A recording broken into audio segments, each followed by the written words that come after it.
Hello friends, this is A K. Welcome to ए के learning world. आज हम बात करेंगे जो हमारा जो सीटेट जुलाई 2023 सीडीपी की जो सीरीज चल रही है आज उसकी 29th यानी 29वीं क्लास है, जिसमें हमारा जो टॉपिक चल रहा है वो क्या चल रहा है, लर्निंग चल रहा है। क्या चल रहा है? लर्निंग यानी अधिगम यानी सीखना जो टॉपिक है वो हमारा चल रहा है। तो उसमें आज जो छठा सिद्धांत है कौन सा, गेस्टाल्टवाद का सिद्धांत वो चल रहा है। तो इसकी आज हम शुरुआत करते हैं।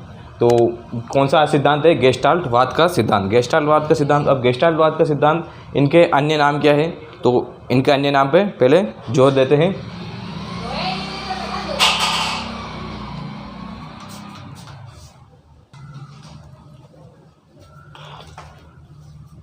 हाँ, तो गेस्टाल्टवाद का सिद्धांत दिया था। गेस्टाल्टवाद के सिद्धांत के जो अन्य नाम है वो क्या क्या है उसके बारे में बता देता हूँ। सबसे पहले आपको ये बता देता हूँ कि इसका जो इस सिद्धांत का जो मुख्य सार क्या है वो मैं आपको बता देता हूँ पहले, फिर बाद में इसकी पूरी बात करेंगे। इस सिद्धांत का मुख्य सार ये है कि जो बालक जो होता है उसके सामने जो समस्या है वो एक पूर्ण रूप में होती है, यानी एक पूरे बड़े रूप में होती है। उसके बाद जो बालक जो है वो अपनी सोच, अब वो जो है चिंतन करके, यानी अपनी मानसिक क्रिया करके उसके अंदर सूझ उत्पन्न होती है, उसके अंदर उसका हल उत्पन्न होता है और उसके माध्यम से वो समस्या का समाधान करता है, यानी समस्या को हल करता है। मुख्य रूप से ये है। इस पर क्या है, प्रयास त्रुटि पर इनका जोड़ नहीं है। इनका ये है कि कोई भी जो समस्या है उसको हम देखते हैं, हम उसके बारे में सोचते हैं, हम उसके बारे में चिंतन करते हैं, हम उसके बारे में चिंतन करके उसकी समस्या का हल निकाल लेते हैं और वो समस्या हल हो जाती है। तो मुख्य रूप से इन्होंने इन पर जोर दिया था। अब अगला देखते हैं हम कि इनके जो अन्य नाम ये सब ध्यान देते हैं। तो इनका फर्स्ट जो पॉइंट क्या, अन्य नाम, जो सिद्धांत का अन्य नाम क्या है, वो सिद्धांत का नाम भी आ जाते हैं। तो क्या है? सूझ का सिद्धांत। कौन सा? सूझ का सिद्धांत, यानी किसी भी वस्तु, किसी भी जो समस्या उसको देखकर जो हमारे अंदर जो सोच आती है, हमारे अंदर जो समस्या समाधान का जो हल आता है, उसको क्या कहते हैं? सूझ कहते हैं। क्या कहते हैं? सूझ कहते हैं। इसलिए इसको क्या कहते हैं? सूझ का सिद्धांत।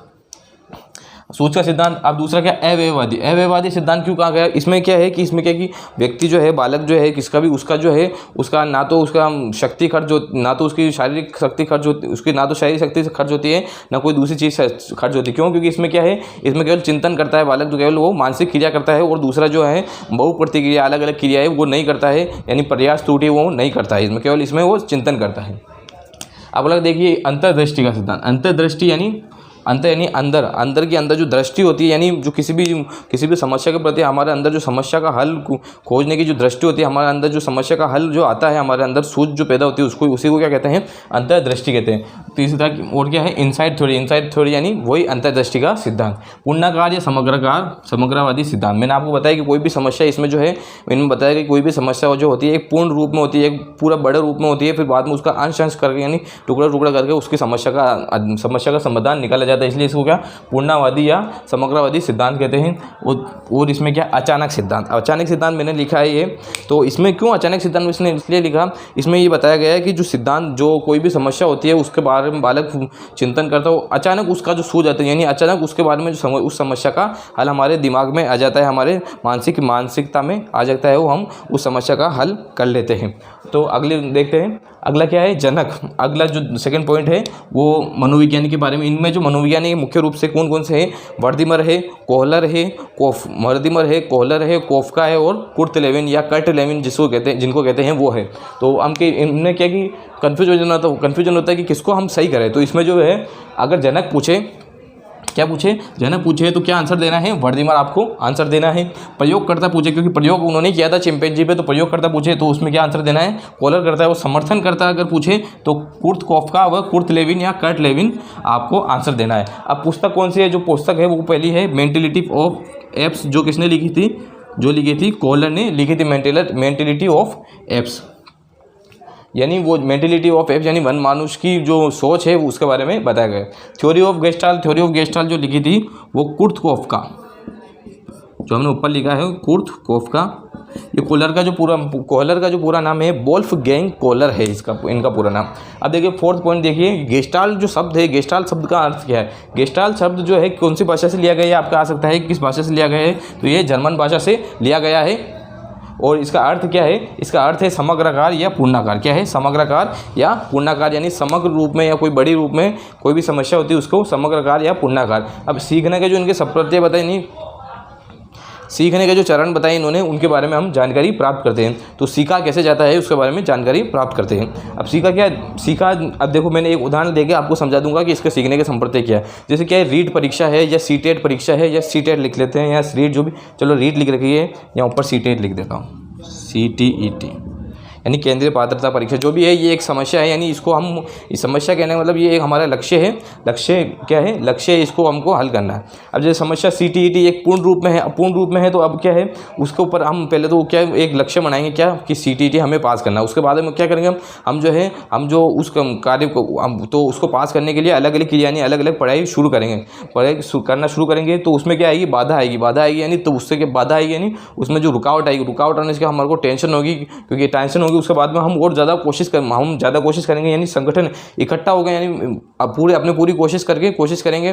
फिर बाद में एक तो भी वो पूरी तरह से नहीं हो तो वापस पुनः संगठित होंगे, यानी पूरी तरह से उस समस्या का हल नहीं निकल रहा तो वापस पुनः संगठित होंगे, जिससे वो समस्या का हल निकल जाए। फिर उसके बाद क्या होगी, लक्ष्य की प्राप्ति हो जाएगी। क्या हो जाएगी, लक्ष्य की प्राप्ति हो जाएगी, यानी व्यक्ति सीख जाएगा, यानी जो है CTET पास कर लेगा, जो उसका जो सिलेबस है वो कोर्स जो अच्छी तरह से सीख जाएगा।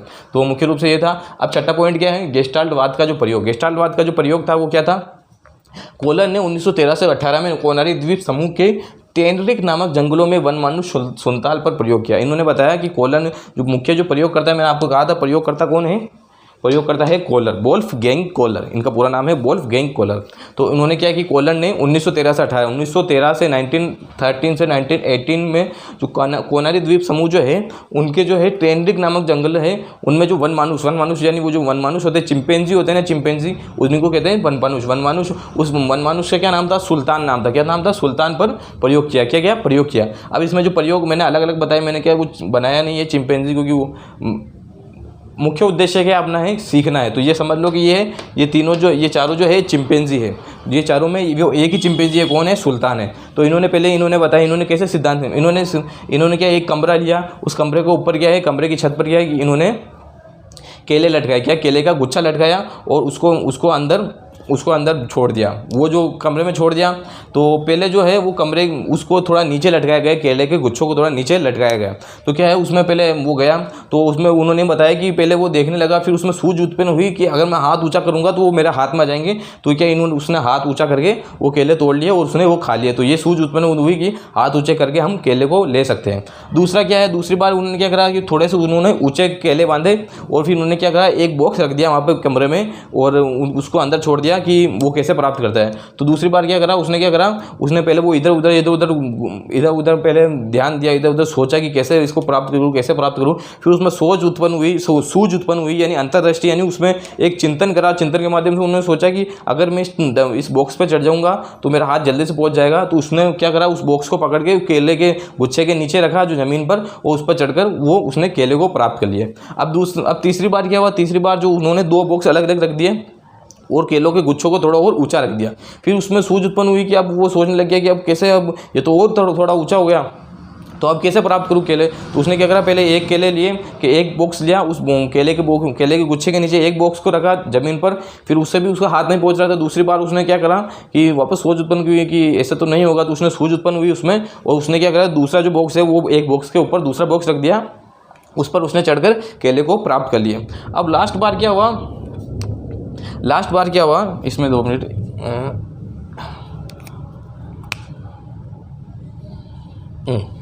लास्ट बार क्या हुआ, उसमें क्या 2 बॉक्स रख दिया अंदर कमरे में और एक लकड़ी रख दी, यानी एक जो स्टिक होती है, स्टिक यानी एक जो लकड़ी होती है, आप समझ गए होंगे, एक डंडी होती है, उसको रख दी, ज़्यादा जो डंडा होता है उसको रख दिया, एक डंडा रख दिया और 2 बॉक्स रख दिए और उसके अंदर उसको छोड़ दिया। अब वो सबसे ज़्यादा ऊंची पर उसको छत पर उसको लटका दिए, किसको लटका दिए, केले को लटके। अब वो सोच रहे कि अब कैसे इसको प्राप्त करूं,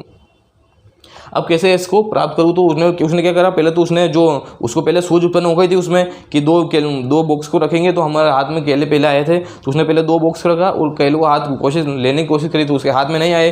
फिर उसमें वो इधर उधर ध्यान रखने लगा, तो एक उसे पाइप दिखा, यानी एक जो उसने डंडा दिखा, तो फिर उसमें सूझ उत्पन्न हुई कि अगर मैं उस डंडे से उस केले के गुच्छे के मारूंगा तो केला नीचे गिर जाएंगे। तो उसने क्या करा, उस डंडे को यानी उस स्टिक को लिया, उस किस पे बॉक्स पर चढ़ा, दोनों जो डब्बे 2 बॉक्स रखे थे एक के ऊपर एक, उस पर चढ़ा और उसके जो गुच्छे है उसके ऊपर मारा, उससे क्या हुआ, वो जो केले का गुच्छा था वो नीचे गिर गया। इसी प्रकार इसमें ये बताया गया इसमें, तो मुख्य रूप से इन्होंने इससे ये प्रयोग किया। इन्होंने इनमें ये बताया कि बालक जो सुल्तान था, जो वनमानुष था, जो चिंपैंजी था, उसने क्या है उसने पहले देखा, उसके हाथ में उसको संपूर्ण रूप से एक समस्या दिखी, यानी उसमें जो केले गुच्छे को पाने की एक समस्या यानी लक्ष्य दिखा। उसने क्या कि अंश अंश करके यानी छोटे छोटे टुकड़े करके उसने सोचा कि पहले क्या करूँ, पहले इधर से पहले उसको ऊपर चढ़ के हाथ करूँ, पहले वहाँ पर उसके नीचे जाऊँ, केले गुच्छे के नीचे जाऊं, फिर उसको हाथ को ऊपर करूं तो वो पा सकता हूं। यानी उसने चिंतन करा, फिर उसने सोचा, उसके सोच के फिर उसको लगा कि अगर मैं हाथ ऊंचा करूंगा तो वो मेरा हाथ में आ जाएगी, यानी उसके अंतर्दृष्टि यानी सूझ उत्पन्न हुई और उससे उसने केले प्राप्त किए। जैसे अलग अलग तौर पे उसने जो है इसमें केले प्राप्त करने के लिए अलग अलग उसने कार्य किया, अलग अलग चिंतन उसने किया, चिंतन के माध्यम से उसमें सूझ उत्पन्न हुई। तो मुख्य रूप से इन्होंने ये प्रयोग किया, जिससे क्या उन्होंने बताया कि जो बालक होता है उसमें क्या होता है, बालक चिंतन करता है कोई भी समस्या के प्रति, उसमें सूझ उत्पन्न होती है, वो समस्या का हल कर देता है। अब इसके निष्कर्ष क्या, छोटे बालक प्रयास त्रुटि से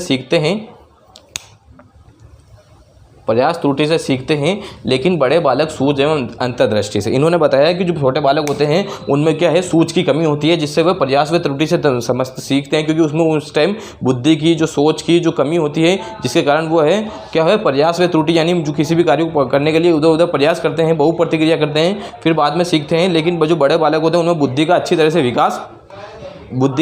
विकास हो जाता है, जिससे वो सूझ व अंतर्दृष्टि के माध्यम से वो कार्य कर देते हैं, यानी उस कार्य को कर देते हैं, यानी चिंतन करते हैं। वो पहले मानसिक क्रिया यानी चिंतन करते हैं, उसके बाद उसमें सूझ या अंतर्दृष्टि उस समस्या का हल करने की जो क्षमता उत्पन्न होती है, उनमें जो सोच उत्पन्न होती है, जिसके माध्यम से वो समस्या का हल कर देते हैं। दूसरा पॉइंट क्या, ये सिद्धांत पूर्ण से अंश के नियम पर आधारित है। मैंने आपको बताया जो पूर्ण से अंश का नियम पहले इन्होंने बताया कि पहले कोई भी समस्या है वो पूर्ण रूप में होती है, उसका अंश करके हम उस समस्या को प्राप्त करते हैं, उस समस्या को हल करते हैं। जैसे मैंने बताया कि सीटेट जो है वो पूर्ण रूप से एक समस्या है, उसको फिर अंश करके, यानी उनमें ईवीएस अलग पढ़ेंगे, उसमें सीडीपी अलग पढ़ेंगे, उसमें जो आपके सब्जेक्ट है मैथ है या एसएसटी उसको अलग पढ़ेंगे, पेडागोजी अलग पढ़ेंगे, उसमें सब अलग अलग पढ़ेंगे। तो उसके माध्यम से जो पेडागोजी तो उसमें आ गया, जैसे अलग सब्जेक्ट उनमें पढ़ेंगे, हिंदी अलग पढ़ेंगे, और जो आपका सब्जेक्ट है संस्कृत इंग्लिश जो भी है कुल मिला के जो भी भाषा उसको अलग पढ़ेंगे। उसके माध्यम से क्या है अंश करके उस लक्ष्य को प्राप्त करेंगे।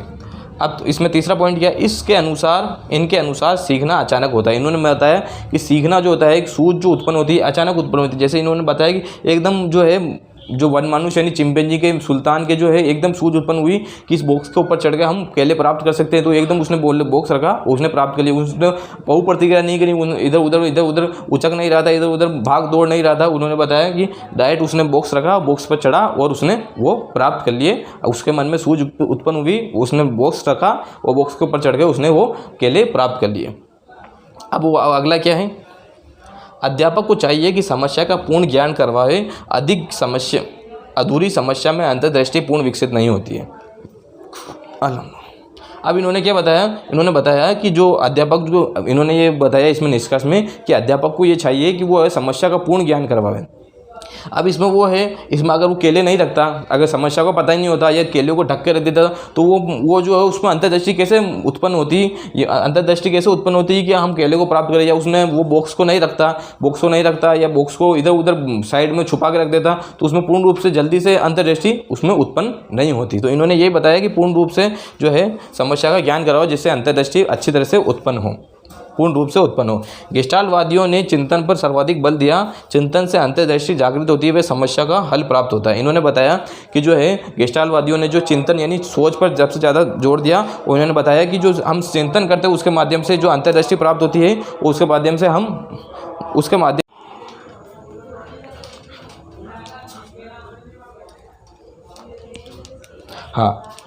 क्या हुई, पाठ योजना की उत्पत्ति हुई जो हुई गेस्टाल्टवाद से। पाठ योजना की उत्पत्ति गेस्टाल्टवाद से कैसे हुई, कहने का मतलब ये है कि जैसे पाठ योजना में क्या होता है, पहले एक पूर्ण जो समस्या होती है, यानी एक विषय वस्तु की है, एक टॉपिक की आपको पाठ योजना बनानी पड़ती है। उसमें जो पूर्ण से अंश की ओर जाते हैं, कैसे उसमें प्रस्तावना प्रश्न बनाते हैं, उसमें उद्देश्य लिखते हैं, उसमें प्रस्तुतिकरण होता है, उसमें बोध प्रश्न होता है, उसमें मूल्यांकन होता है, वो सारे क्या है कि पूर्ण से अंश की ओर कार्य करते हैं। अब इस पर क्या मानसिक चिंतन पर अधिक जोर दिया गया, किस पे, मानसिक चिंतन पर, यानी चिंतन पर। आपको मालूम है चिंतन पर सबसे ज़्यादा इस पर जोर दिया गया है, जिसके माध्यम से सूझ में अंतर्दृष्टि उत्पन्न होती है। अब अगला देखिए शैक्षिक उपयोग क्या है। इसके शैक्षिक उपयोग क्या मैं आपको बोल के बता देता हूँ, क्योंकि इसमें क्या की जगह नहीं है तो बोल के उपयोग। तो इसमें क्या है, बालकों के जो चिंतन संबंधी समस्या है उसको सुलझाने में इसका शैक्षिक उपयोग उसका उपयोग किया जाता है। और क्या है, बालक की जो है उसकी चिंतन क्षमता को है, उससे चिंतन क्षमता इसमें विकसित होती है, यानी मानसिक जो क्रिया है, मानसिक जो क्षमता है वो विकसित होती है। उसके अलावा क्या, समस्या समाधान को अभिप्रेरित करने के लिए, यानी समस्या जो समाधान है उसके लिए अभिप्रेरित, यानी उसके लिए आप अच्छे से अच्छे तरह से तैयार हो जाए उसके लिए अभिप्रेरित करने में इसका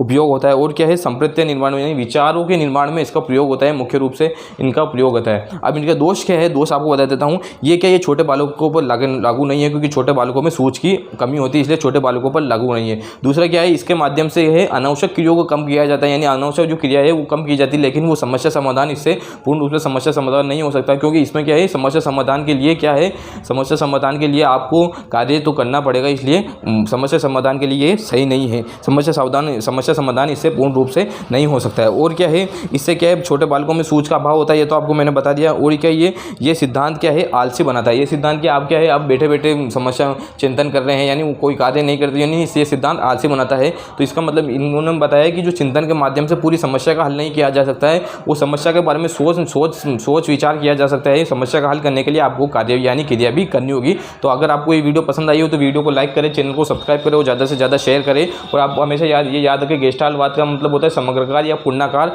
वो इसका जो गेस्टाल्टवाद का क्या अर्थ होता है, समग्रकार या पूर्णाकार इसका अर्थ होता है। वो इसका जो मुख्य सिद्धांत का जो मुख्य सार जो है, जो उनमें ये बताया गया है कि जो बालक के सामने एक समस्या जो पूर्ण रूप से होती है, उसमें बालक जो है अपने चिंतन करता है, चिंतन के माध्यम उसमें सूझ उत्पन्न होती है, उस समस्या का हल उत्पन्न होता है, उससे वो समस्या का हल कर लेता है। इसमें मुख्य रूप से इन्होंने इस पर जोड़ दिया, इन्होंने जो है प्रयास त्रुटि पर नहीं जोड़ दिया, प्रयास त्रुटि का इन्होंने विरोध किया, उन्होंने मुख्य रूप से ये बताया था। तो अगर आपको ये वीडियो पसंद आई तो वीडियो को लाइक करें, चैनल को सब्सक्राइब करें, AK लर्निंग वर्ल्ड, और ज़्यादा से ज़्यादा शेयर करें। Thank you. हमेशा मुस्कुराते रहिए, क्योंकि जब तक आप और कोई साथ जाएगा नहीं जाएगा, लेकिन मुस्कुराहट आपके साथ हमेशा जाएगी। और क्या है, जब तक सफल ना हो, जब तक कोशिश करते रहिए, हमेशा मुस्कुराते रहिए, हंसते रहिए। और इसी के साथ आपसे विदा लेता हूँ, AK learning world. Thank you.